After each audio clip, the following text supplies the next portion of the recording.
कांग्रेस है तो मुसलमान है, कांग्रेस है तो आपकी इज्जत है। जब कांग्रेस नहीं है अब कुछ नहीं है।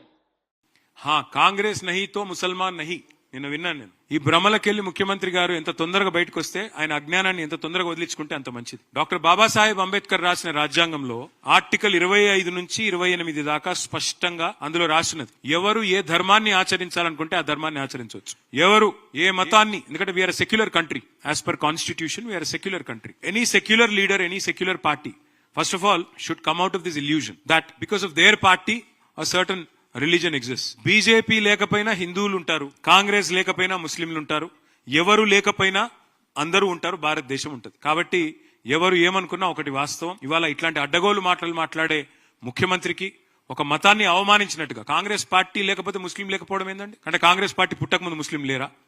కాంగ్రెస్ పార్టీ ఆల్మోస్ట్ చచ్చిపోయింది, మొత్తం చచ్చిపోయినాక కూడా ముస్లింలు ఉండరా? ఏం మాట్లాడుతున్నాడు ఆయన? కనీసం మెడకాయ మీద తలకాయ నోడైతే కూడా మాట్లాడట్లా.